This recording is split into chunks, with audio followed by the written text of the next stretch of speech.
आज हम इस वीडियो में एनवायरनमेंट एंड नेचुरल रिसोर्सेज के बारे में देखने जा रहे हैं और इसको हम कंप्लीट डिटेल में करेंगे आज। ठीक है, ये टर्म हमने ही टर्म 1 यहीं पर भी हमने इसको कवर नहीं किया है, तो आज हम इसको यहाँ पर कवर करेंगे। तो चलिए स्टार्ट करते हैं।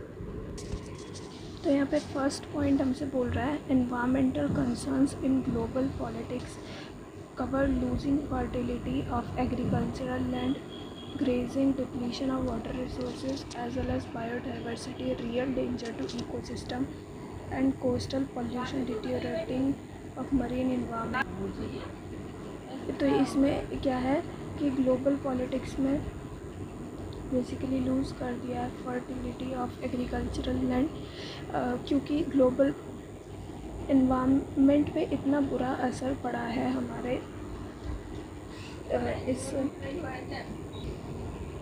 इन्वायरमेंट पे इतना बुरा असर पड़ा है हमारी ग्लोबल पॉलिटिक्स जो है वो इंडस्ट्रियलाइजेशन की वजह से। ठीक है, ये काफ़ी ज़्यादा महत्वपूर्ण है कि इंडस्ट्रियलाइजेशन जो है उसने बहुत ज़्यादा रोल प्ले किया है। प्लस इंडस्ट्रियलाइजेशन हुआ तो व्हीकल्स, ठीक है, उसी में सब इसी में आ जाएगा। इंडस्ट्रियलाइजेशन हम बोल देते हैं कि इसकी वजह से हुआ, लेकिन ये काफ़ी ज़्यादा बिग और ब्रॉड टर्म है। इसके अंदर हर सेक्टर की इंडस्ट्री आ जाएगी और हर सेक्टर की इंडस्ट्री में कुछ ना कुछ पोल्यूशन होता है, जिसकी वजह से हमारा एग्रीकल्चरल लैंड, ग्रेजिंग, हम ओवर ग्रेजिंग, एग्रीकल्चरल सेक्टर है वहाँ पे हम कितना ज़्यादा ग्रेजिंग करवा देते हैं अपने लैंड के ऊपर, जिसकी वजह से सारी जो सॉइल है वो उखड़ आती है और बारिश होने पे वो सारी सॉइल बह जाती है, जिसकी वजह से वहाँ पे वो उपजाऊ नहीं रह जाते। Depletion of water resources as well as biodiversity का लॉस, रियल डेंजर है इकोसिस्टम पर। कोस्टल पोल्यूशन कैसे होता है? कोस्टल पोल्यूशन क्या होता है?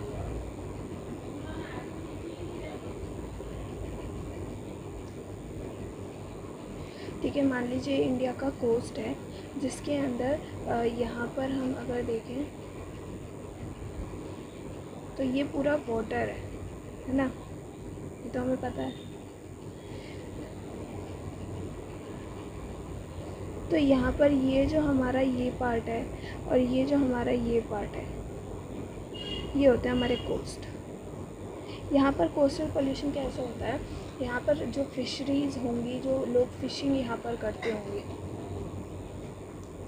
जिन लोगों ने यहाँ पर अपने रिज़ॉर्ट्स, होटल्स कंस्ट्रक्ट करे होंगे, और ये कि कोई एक या दो रिज़ॉर्ट होटल की बात नहीं है, यहाँ पे बहुत सारे हैं। ठीक है, जिसकी वजह से काफ़ी ज़्यादा अग्रवेट हो जाती है चीज़। ठीक है, फिर यहाँ पे जो इंडस्ट्रियलाइज हुआ होगा क्योंकि सी के पास है, तो यहाँ पे जो डिफेंस के लिए भी जो चीज़ें हैं, ठीक है, जो नेवी है वो भी काफ़ी अपना यहाँ पर बिल्डअप करती है। तो बहुत से फैक्टर्स हैं जिसकी वजह से कोस्टल पोल्यूशन होता है। ठीक है, फ़िशिंग कर रहे हो आप गए, वहाँ का सारा जो रिसोर्स था, सारा फिशेस को आप ले आए, खा लिया, बेच दिया, वहाँ पर अब इकोलॉजिकल इम्बैलेंस हो गया, जिसकी वजह से ये एक तरीके से पोल्यूशन ही किया आपने। पोल्यूशन ये नहीं कि सिर्फ एनवायरनमेंट गंदा हो रहा है, आप किसी भी तरीके से अगर हानि पहुँचा रहे हो नेचर को, तो दैट इज़ पोल्यूशन। ठीक है, डिटेरियोरेटिंग मरीन इन्वायरमेंट मैंने बता दिया। Environmental consequence of economic growth acquired a political shape from 1960s। अब इस पर बात कब शुरू हुई कि 1960s में सबको ये ध्यान आया कि अच्छा चलो बात भी कर लेते हैं। Following a book published in 1972, ये काफ़ी ज़्यादा इम्पॉर्टेंट है, इसको हम अच्छे से करेंगे।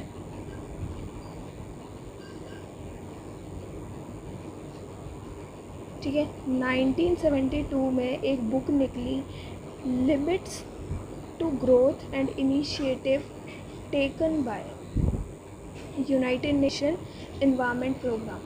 तो UNEP जो है यूनाइटेड नेशन का, इसने basically limits to growth and initiatives, ठीक है, ये एक बुक पब्लिश हुई थी जिसके वजह से यूनाइटेड नेशन एनवायरनमेंट प्रोग्राम ने ही इसको अग्रसर हुआ कि अच्छा चलो बातें कर लेते हैं इसके ऊपर। नहीं तो ये बुक ना आती तो ये भी ना होता। तो ये बुक का नाम बहुत इम्पोर्टेंट है, इसी की वजह से 1960s में बातें जो हैं वो शुरू हुई थी, ठीक है। और 1972 में ये बुक आई थी, बहुत इंपॉर्टेंट है, limits to growth and initiative, 4-5 बार मैं रिपीट कर चुकी हूँ। To promote coordination and effective response on environment global level, ठीक है। The Earth Summit held in Rio de Janeiro Brazil in 1992 revealed different views, that is global north the first world countries and global south the third world countries. Global north was concerned with the issue of ozone depletion and global warming.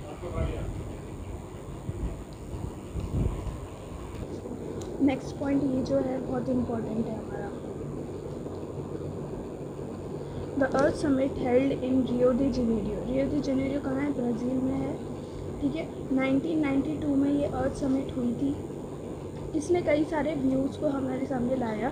Views यानी कि हम समझ सकते हैं यहाँ पे ideas, कि world में उस वक्त क्या आइडियाज़ थे लोगों के, क्या वो समझते थे एक दूसरे को, ठीक है। तो ग्लोबल नॉर्थ और ग्लोबल साउथ का आइडिया हमारे पास आया। ग्लोबल नॉर्थ कौन सी कंट्री थी? जो फर्स्ट वर्ल्ड कंट्रीज़ थी, और ग्लोबल साउथ जो थर्ड वर्ल्ड कंट्रीज़ थी। Global north was concern with issues of ozone depletion and global warming. Global south was focused on economic development and environment management by agenda 21। अब इसको अगर हम ठीक से समझें तो ग्लोबल नॉर्थ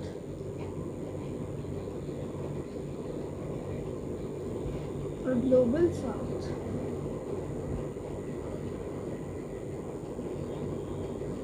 ठीक है, ग्लोबल नॉर्थ और ग्लोबल साउथ, इसके अंदर जो फर्स्ट वर्ल्ड कंट्रीज थी वो थी, और इसके अंदर थर्ड वर्ल्ड कंट्रीज़। यहाँ पे सेकंड वर्ल्ड कंट्रीज़ की बात नहीं हो रही है। तो हमें यहाँ पे समझना होगा कि कब ये आइडिया आया था कि ग्लोबल नॉर्थ और ग्लोबल साउथ होना चाहिए। ये आया था जब रियो डी जेनेरियो में, ठीक है, ब्राज़ील में, ठीक है, अर्थ समिट हुई। और वो भी कब हुई? 1992 में। ये काफ़ी ज़्यादा इम्पोर्टेंट है, ठीक है। तो यहाँ पे फर्स्ट वर्ल्ड कंट्रीज जैसे कि यूएस, यूके, वेस्ट जर्मनी, या फिर हाँ 1992 में तो सब मतलब बेसिकली इंडिपेंडेंट हो गए थे, ठीक है। तो यहाँ पे पूरा का पूरा जर्मनी ले लेंगे हम, ठीक है, फ्रांस, स्पेन आदि। और थर्ड वर्ल्ड कंट्रीज़ कौन सी थी? इंडिया, जो अभी डीकोलोनाइज हुई थी उन्हीं को थर्ड वर्ल्ड कंट्रीज़ कहा जा रहा था, लेकिन उन्हें काफ़ी वो अभी भी हो रही थी डीकोलोनाइज, ठीक है।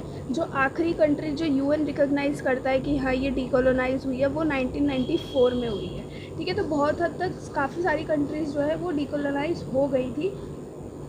फर्स्ट वर्ल्ड कंट्रीज़ अब पहले से ही डीकोलोनाइज थी, उन पर किसी ने कॉलोनी नहीं किया था, मतलब वो किसी की कॉलोनी नहीं थी, रिसेंट में पहले थी। इंडिया, देन इंडोनेशिया, देन घाना, ठीक है। ये सारी कंट्रीज़ क्या थी?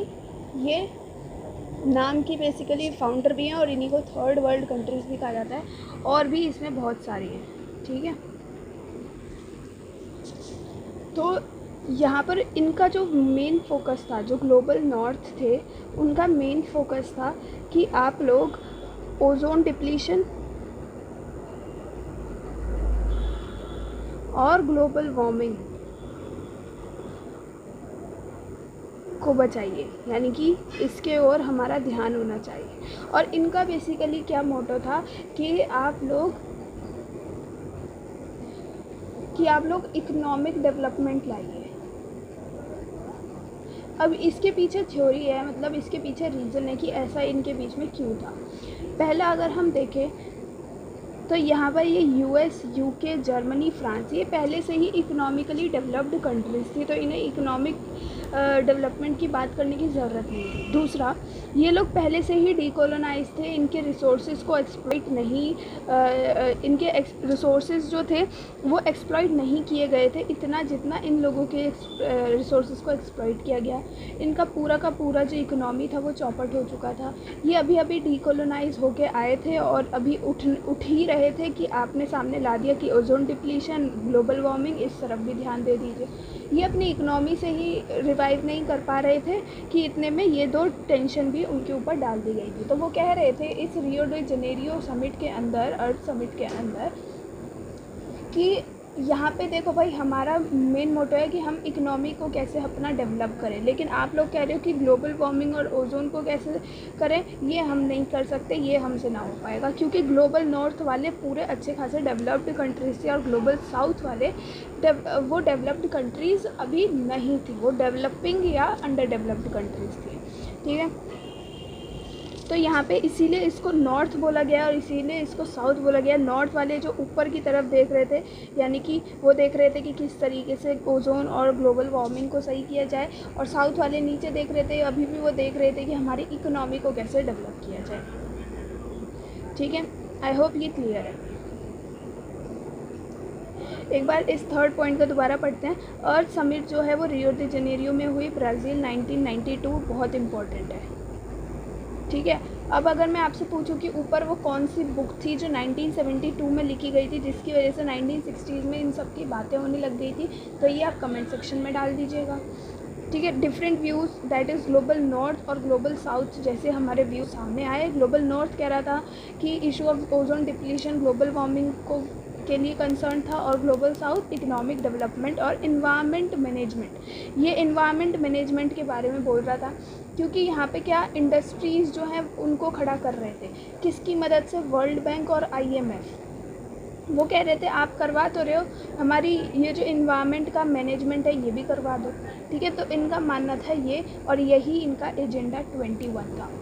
ये आप क्लास 9th में जोग्राफ़ी की बुक में पढ़ते हो। ठीक है, क्लास 9th में होता है ये, लेकिन उसमें वाटर रिसोर्सेज जो चैप्टर होता है वो डिलीटेड होता है, जिसकी वजह से बच्चे नहीं पढ़ पाते उसे, और उन्हें ये रिकॉल नहीं हो पाता, है ना।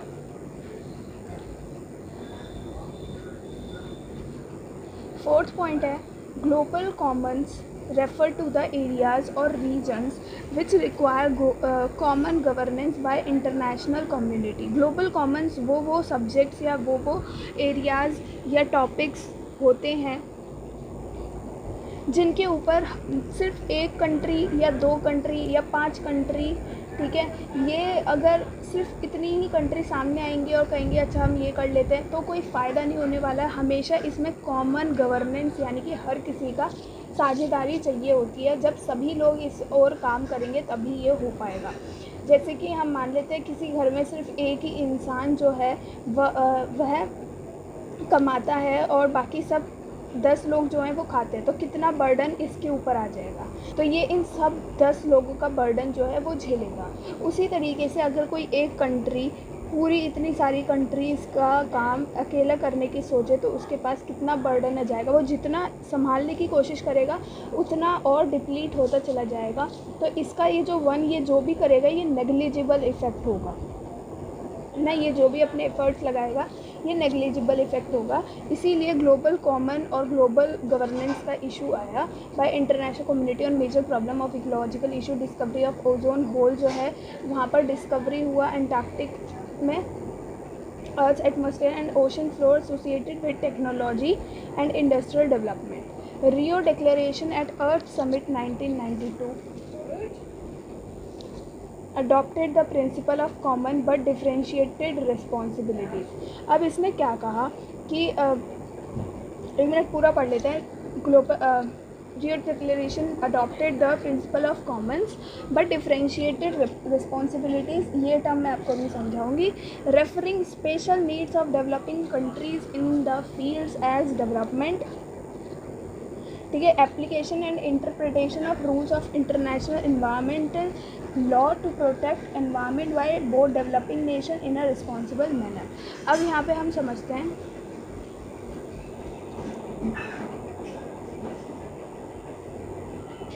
डिफरेंशिएटेड रिस्पॉन्सिबिलिटी का कंसेप्ट।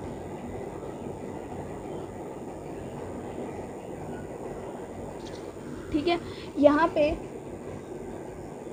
मैं अगर आपको बताऊँ तो डिफरेंशिएटेड रिस्पॉन्सिबिलिटी, जैसा कि मैंने अभी आपको बताया था कि मान लीजिए कई सारी कंट्रीज़ हैं, ठीक है, ये क्या कर रही है, ये एक दूसरे से कह रही है हम इकोलॉजिकल डिप्लीशन जो है, जो ये सब इन्वायरमेंट में जो हो रहा है, हम इसको कम करने की कोशिश करेंगे। तो ऊपर की 3 कंट्रीज़ जो हैं वो सबसे ज़्यादा इन्वायरमेंट को ख़राब करती हैं, फिर नीचे की 3 जो हैं वो थोड़ा कम ख़राब करती है, और नीचे की 2 करती नहीं है क्योंकि उनके पास रिसोर्सेज ही नहीं है, साधन ही नहीं है जिसकी वजह से वो कर पाएँ। ठीक है, तो यहाँ पे क्या बोला गया, ये सारी कंट्रीज़ मिलके क्या बोल रही हैं कि हम सबको एक ही स्टेप अपनाना चाहिए और सबका इक्वल रिस्पॉन्सिबिलिटी होना चाहिए। यहीं से ये कॉन्सेप्ट आया कि डिफरेंशिएटेड रिस्पॉन्सिबिलिटी। सबको समझना होगा कि मेरी रिस्पॉन्सिबिलिटी क्या है, मैंने इस एटमॉस्फेयर को या इस अर्थ को कितना नुकसान पहुँचाया है, और मेरे पास अगर रिसोर्सेज हैं उस नुकसान की भरपाई करने के लिए तो मुझे वो करना चाहिए, दूसरों पर नहीं लादना चाहिए। दूसरों पर लादोगे तो कोई फ़ायदा नहीं है, वो कर ही नहीं पाएगा, तो तुम्हारा जो काम है वो ठंडे बस्ते में बैठ जाएगा, वो कुछ होने वाला नहीं है, उसका सक्सेस मिलेगा ही नहीं। तो यहाँ पर बोला गया कि अगर बड़ी कंट्रीज़ या फिर ऐसी कंट्रीज़ जिन्होंने ज़्यादा पॉल्यूट किया है, अगर उनके पास रिसोर्सेज हैं तो आप उसको अभी तुरंत रोक दीजिए और जो बेसिकली इन्वायरमेंट को प्रोटेक्ट करने की सोचिए, है ना कि इन्वायरमेंट को और ख़राब करने के लिए, और ना कि दूसरे पर रिस्पॉन्सिबिलिटी थोप देने के लिए भाई तेरा काम है। ठीक है, तो ये था डिफरेंशिएटेड रिस्पॉन्सिबिलिटी का कंसेप्ट कि जिसने जितना कंट्रीब्यूशन दिया है पॉल्यूट करने में, ठीक है, वो उतना कंट्रीब्यूशन देगा अब उसको सुधारने में, उसको दोबारा से रिवर्स करने के लिए। ठीक है, ये था डिफरेंशिएटेड रिस्पॉन्सिबिलिटी। सबका एम होगा कि हाँ हम अर्थ को बचाएंगे, हम एनवायरनमेंट को प्रोटेक्ट करेंगे, हम ये करेंगे वो करेंगे, लेकिन सबका डिफरेंशिएटेड रिस्पॉन्सिबिलिटी यह ला दिया कि जिसने जितना बिगाड़ा है और जो जितना सही कर सकता है वो उतना करेगा। ठीक है, ये नहीं कि बस दूसरों पर थोप दो कि सब इक्वल करेंगे, कि तू अगर मैंने इतना बिगाड़ा है और तूने इतना बिगाड़ा है फिर भी तेरी उतनी ही रिस्पॉन्सिबिलिटी है। ठीक है, उसके पास भैया रिसोर्सेज ही नहीं है, ये भी तो समझो।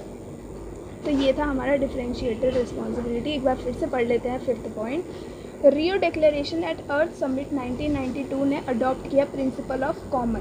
कि कॉमन क्या है कि एक ऐसा टॉपिक जिस पर सभी लोग बात करेंगे लेकिन हर किसी का differentiated responsibility, referring special need of developing countries. की डेवलपिंग कंट्रीज़ की कुछ स्पेशल नीड्स हो सकती है, जैसे डेवलपमेंट के फील्ड में application and interpretation of rules of international environment law to protect, यानी कि आप पहले अप्लाई करेंगे, इंटरप्रेट करेंगे, रेटिफाई करेंगे उस लॉ को, एनवायरमेंटल लॉ को अपने कंट्री में।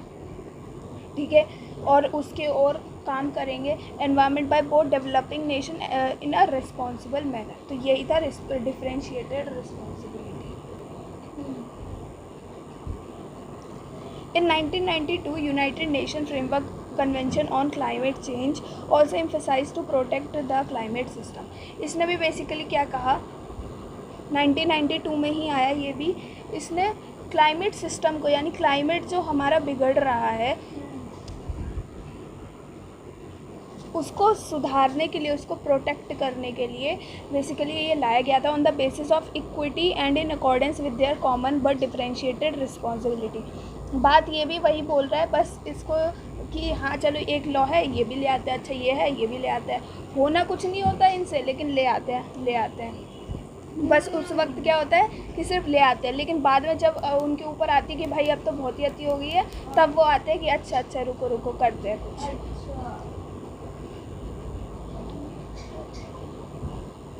Example, largest and current global emission of greenhouse gases originated in developed nation।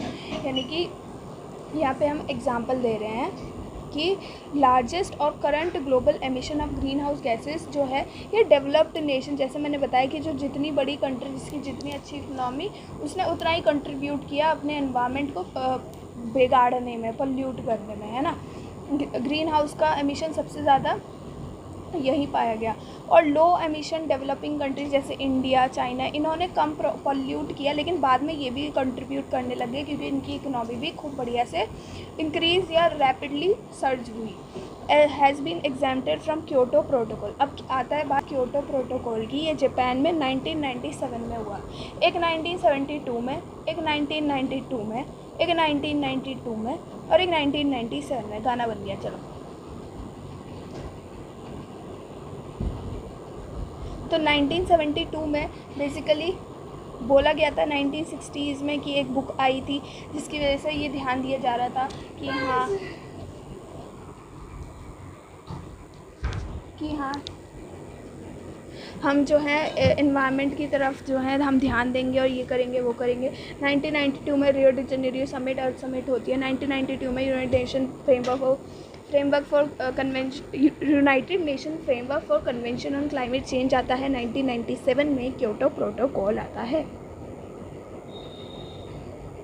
हमें ईयर याद रखने हैं, हमें बातें भी याद रखनी है वैसे इनके अंदर क्या हुआ था, ठीक है। तो क्योटो प्रोटोकॉल क्या बोल रहा था कि जिस कंट्री ने जितना ज़्यादा पोल्यूट किया है, और ये इसने डिस्टिंक्शन भी प्रोवाइड कर दिया कि जो जिनकी इकोनॉमी काफ़ी अच्छी है वही सबसे ज़्यादा बेसिकली वही सबसे ज़्यादा हम कह सकते हैं ग्रीन हाउस गैसेस का एमिशन उन्होंने ही सबसे ज़्यादा किया है। और जो डेवलपिंग कंट्रीज़ हैं, जो पूरी अच्छे से डेवलप्ड है, उन्होंने सबसे ज़्यादा किया। और जो डेवलपिंग हो रही हैं अभी, उन्होंने सबसे कम बेसिकली कंट्रीब्यूट किया है एनवायरनमेंट को पोल्यूट करने में। ऐसा क्योटो प्रोटोकॉल बोलता है। क्योटो एक सिटी है जापान की, इंपॉर्टेंट है, याद रखिएगा। Common property resources refer to a group who have both rights and duties with respect to nature, levels of use and the maintenance of a given resource with mutual understanding and practices, that is management of sacred groves on state owned forest land। Common property का basically मतलब बताया है कि ये एक refer to a group who have both rights and duty, जिनके ऊपर दोनों राइट और ड्यूटी दोनों होती हैं विद रिस्पेक्ट टू नेचर, कि आपको नेचर के ऊपर अगर आपका अधिकार है, जहाँ आपका अधिकार होता है वहाँ आपकी कुछ ना कुछ ड्यूटी भी होती है। Where you have some right you also owe some duty toward someone in the society और एवरीथिंग। कहीं पे भी ले लो, जहाँ आपको कुछ राइट मिलेगा वहाँ आपकी कोई ना कोई ड्यूटी भी होगी, ठीक है। जैसे मान लो आपको राइट मिल रहा है कि आप ये फॉरेस्ट जो है यहाँ से फ्रूट्स ले जा सकते हो, तो आपकी ड्यूटी है कि जितना फ्रूट आप ले जा रहे हो, जितना आप यूज़ कर रहे हो, उतना ही आप उगा के जाओ, तो ये आपकी ड्यूटी बनी है ना। लेवल्स ऑफ, हमें कंपनसेट जो है वो क्यों करते हैं हम, क्योंकि हमारी ड्यूटी होती है। हम अगर किसी का राइट वायलेट कर रहे हैं तो हमारी ड्यूटी है कि हम उसको कंपनसेट करें। ये भी एक एग्जांपल हो सकता है ना। Nature, level of use and the maintenance of given resource, कि आपको मेंटेनेंस करना है उस रिसोर्स का म्यूचुअल अंडरस्टैंडिंग के थ्रू, कि आपको समझना होगा हर किसी को कि म्यूचुअल अंडरस्टैंडिंग होनी चाहिए। That is management of sacred grooves on state own forest land. ठीक है, छोड़ दीजिए, बस आपको समझ आना चाहिए कॉमन प्रॉपर्टी क्या होता है। हमें म्यूचुअल अंडरस्टैंडिंग को यूज़ करके, ठीक है, अपने जो मेंटेनेंस है रिसोर्सेज का उसको समझना चाहिए, जहाँ पे आपकी राइट और ड्यूटी दोनों होती हैं उसको यूज़ करने की। India plays a dominating role on the environmental issue as it signed Kyoto protocol in August 2002। बहुत इंपॉर्टेंट क्वेश्चन है, बहुत पूछा जाता है। हमने क्योटो प्रोटोकॉल कब साइन किया? हमने क्योटो प्रोटोकॉल अगस्त, जब हमें आज़ादी मिली उस महीने में, और 2002 में, यानी कि जब अमेरिका पे अटैक हुआ था 2001 में, ठीक है। 2001 में जब अमेरिका पे अटैक हुआ उसके एक साल बाद हमने क्योटो प्रोटोकॉल साइन कर दिया। ऐसे याद कर लो, कोई भी लॉजिक लगाओ, कुछ भी करो, याद कर लो इसे। To follow common but differentiated responsibility, कि हमारी एक कॉमन रिस्पॉन्सिबिलिटी होनी चाहिए, ठीक है। बेसिकली हमारा एक कॉमन एम होना चाहिए। यहाँ पे कॉमन बट डिफ्रेंशिएटेड रिस्पॉन्सिबिलिटी का मतलब है कि हमारा एक कॉमन एम, डायरेक्शन होना चाहिए, और रिस्पॉन्सिबिलिटी डिफरेंट होनी चाहिए, क्योंकि क्योटो प्रोटोकॉल ने खूब अच्छे से बता दिया था कि किस में सबसे ज़्यादा हानि पहुँचाई है ना। And in India, India is a very of recent discussion with UNFCCC about introducing binding commitments. India participated in global effort by introducing national auto fuel policy, ये इम्पॉर्टेंट है, electricity act 2003, national mission on biodiesel. अब आप सोच रहे होंगे ये India के act क्यों बता रहे हैं जब सब कुछ इंटरनेशनल चल रहा है। ये भी इंटरनेशनल ही है, क्योंकि जहाँ पर हम ट्रीटीज़ को साइन करते हैं इंडिया में, मतलब किसी भी कंट्री में, उसको लागू करने के लिए किसी ट्रीटी को उसको म्यूनसिपल एक्ट बनाना होता है। और हमने एक म्यूनसिपल एक्ट बनाया, national auto fuel policy, electricity act 2003, ठीक है, नेशनल मिशन ऑन बायोडीज़ल, ये सब हमने एक्ट्स बनाए क्योंकि हमने ट्रीटी साइन करी थी इंटरनेशनल लेवल पे। इसे नेशनल लेवल पे इम्प्लीमेंट करने के लिए हमने इसका म्यूनसिपल लॉ बनाया। Besides India supports to adopt a common position by SAARC countries. SAARC क्या है? सार्क हमने बता रखा है, ये हमने साउथ एशिया में भी पढ़ रखा है, हम आपको दोबारा बता देते हैं।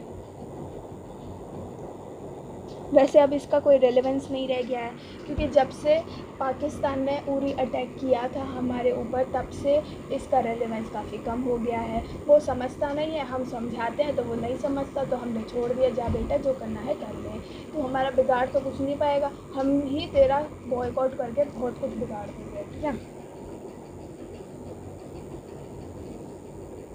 ओके, 1987 में आया था।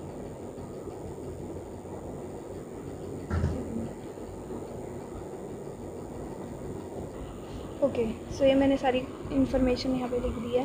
1985 में आया था, मैंने 7 लिख दिया था, सॉरी। ढाका डिक्लेरेशन से आया था, यानी बांग्लादेश में साइन हुआ था। काठमांडू में इसका हेडक्वार्टर है। इसके अंदर टोटल 8 कंट्रीज़ है, ये जो आपके सामने लिखी हुई है, ठीक है। ये आप इतना करोगे सफिशिएंट है। एक बस इसका चीफ गूगल से देख लेना बस, ठीक है। कुछ ब्लड आई थिंक कुछ ऐसे करके है, ठीक है। इसको चीफ आप कमेंट बॉक्स में आंसर करिएगा, ठीक है। ओके,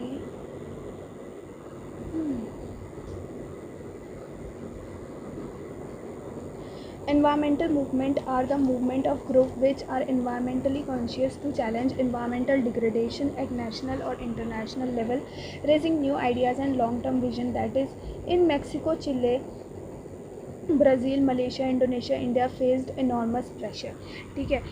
बेसिकली इन कंट्रीज़ ने बहुत ज़्यादा प्रेशर को झेला कि आप कुछ करिए, एनवायरनमेंट को इतना डिग्रेड कर रहे हो तो इसको सही भी करो, है ना, क्योंकि ये अपने आप को डेवलप कर रही थी ये कंट्रीज़, तो इनको काफ़ी ज़्यादा प्रेशर को झेलना पड़ा। Environmental movement are categorized as forest movement against mining, mineral industry for creating water pollution, and anti-dam movement. Resources geopolitics is all about who gets what, when, where and how. Resources geopolitics का मतलब क्या होता है कि geopolitics में किसको क्या कहाँ कैसे मिलेगा, है ना, क्या कहाँ, ठीक है, कैसे और कब भी लगा लेते हैं। प्रैक्टिसेस ऑफ न्यू कॉलोनियलिज्म, जब न्यू लग जाए यानी कि न्यू और कॉलोनियलिज्म किसी भी कंट्री पर कब्जा करना, ठीक है, उसको कॉलोनी बना लेना। Spread on a large scale and throughout the cold war. Industrialise countries adopted methods to ensure a steady flow of resources by deployment of military forces, ठीक है, near exploitation sites and sea lanes of communications, the stockpiling of strategic resources and efforts to prop up friendly government. The global economy relied on oil as portable and essential fuel.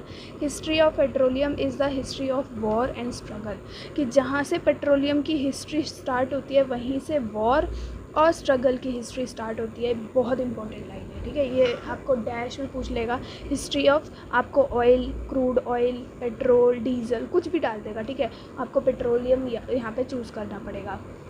History of petroleum, जहाँ से petrol की शुरुआत हुई, history of petrol start हुआ, वहीं से history of war और struggle start हुआ. Water is another important resource relevant to global politics. Regional variation and increasing scaring of fresh water may also lead to conflicts. अब conflicts किस लिए होते हैं कि आपको रिसोर्सेज नहीं मिल रहे, आपको वाटर नहीं मिल रहा, फ्रेश वाटर, आपको ऑयल नहीं मिल रहा, ठीक है. और बाकी कैटेगरी हम आगे बढ़ते हैं. वाटर हो गया. Regional variation and increasing scaring of fresh water, ये भी कॉन्फ्लिक्ट्स ला सकता है. Indigenous people bring the issues of environment, resources, politics together. Indigenous people live with their social, economic, cultural custom in particular area who speak their struggle agenda, right to have equal status, island states in ocean region, Central and South America, Africa, India and Southeast Asia. Issues related to right of indigenous communities, कि indigenous communities कौन सी होती है, आप कह सकते हो tribals, ठीक है, जो उस स्टेट में या उस जगह पे ख़ास तौर पर रहते हैं, अपना कल्चर, अपना ट्रेडिशन, आइडियाज़ उनको नहीं छोड़ते हैं. इनको बेसिकली लगता है कि उनको नेग्लेक्ट कर दिया गया है, और ये सच भी है. In domestic and international politics for long the world council of indigenous people, ये बहुत इंपॉर्टेंट है. The World Council of Indigenous People was formed in 1975. हम कहाँ से शुरू कर रहे थे, 72 से, फिर 1992 पे आ रहे थे सीधा. 1975 में भी एक चीज़ हुई, क्या हुई, world council of indigenous people was form. ये जो है ये बन गया था, इसको याद रखना है. which became first of 11 indigenous NGOs to receive consultative status in the UN. अब words that matter, यहाँ पे हमारा जो चैप्टर है वो ख़त्म हो जाता है, और ये वर्ड्स जो हैं जो मैटर करते हैं वो इम्पॉर्टेंट है, इनको पढ़ लेते हैं. अर्थ समिट क्या था, a conference held in Rio de Janeiro, ठीक है, 1992 जून, हमको ये महीना भी याद रख लेते हैं, ठीक है. Environment and development to deal with the various environmental problems. Agenda 21 Earth Summit recommended a list of practices in reference of development to attain sustainability called Agenda 21. ये Agenda 21 मैंने आपको ठीक से नहीं बताया था, ऊपर मैं बता देती हूँ अभी. बेसिकली अर्थ समिट ने एक रिकमेंड किया था लिस्ट को, ठीक है, कि हमें किस तरीके से अपना इस पूरे अर्थ के एटमॉस्फेयर, रीजन, एनवायरनमेंट, ठीक है, पूरा का पूरा जो हमारा ट्रोपोस्फेयर, स्ट्रेटोस्फेयर, जो भी पोल्यूशन हम फैला रहे हैं उसको किस तरीके से सस्टेनेबल करें, उसको सस्टेन करें, उसको कैसे मिटिगेट करें, बेसिकली अग्रवेट होने से बचाएं. क्योटो प्रोटोकॉल जो है एक ये मैंने बताया था आपको 1997 में साइन हुआ था, जापान में साइन हुआ था. क्योटो एक सिटी है, वहाँ पे हुआ था. इसके अंदर बताया था कि कौन जो सबसे ज़्यादा ग्लोबल एमिशन जो है CFCs का, ठीक है, ग्रीन हाउस गैसेस का, वो कौन करता है, जो सबसे ज़्यादा डेवलप्ड है वो करता है. ये क्योटो प्रोटोकॉल किसके प्रिंसिपल्स पे बेसिकली डिपेंडेंट है या बेस्ड है, UNFCCC. इसका full form United Nation framework on convention on Climate change, United Nation Framework convention, ठीक है. फिर आएगा क्लाइमेट चेंज कन्वेंशन जो है, और ट्रीटी जो है, इसमें अंतर ये होता है कि कन्वेंशन काफ़ी सारी कंट्रीज़ साइन करती हैं, ट्रीटी कोई भी 1, 2 या 3 कुछ ही कंट्रीज साइन करती है. तो बस यही अंतर है दोनों में, ठीक है.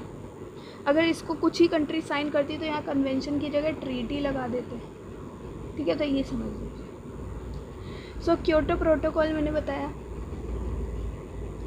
UNFCCC बताया, that party should act to protect the climate system with common but differentiated policy responsibility. आपको ये पॉलिसी जो है ये पूछा जा सकता है कि क्या इसकी पॉलिसी थी, common but differentiated responsibilities. Indigenous people कौन होते हैं, जो इंडिजिनस पीपल होते हैं वो उस जगह के डिसेंडेंट्स जो अपने दादा परदादा से वो जगह लेते हैं, मतलब लेते इन द सेंस इनहेरिट करते हैं, जो उस एरिया में रहते हैं, ठीक है, अपनी टेरिटरी के अंदर, country, at the time when person of different culture arrived there from different part of the world. So indigenous people comprise the descendant of people who inhabited the present territory of a country. ठीक है, at the time when person of different culture arrive there from different part of the world, यानी कि जब दूसरे inhabitants उस जगह के उस जगह के जो वहाँ पे ओरिजिनली लोग रहते हैं, ठीक है, इसके लिए एक नाम होता है एबोरिजिन्स। जो एक जगह पे पहले से ही रहते हैं उन्हें अबोरिजिन्स बोला जाता है, लेकिन उस जगह पे जब कोई दूसरे कल्चर के लोग आ जाते हैं तो उन्हें हम इंडिजिनस पीपल कहते हैं।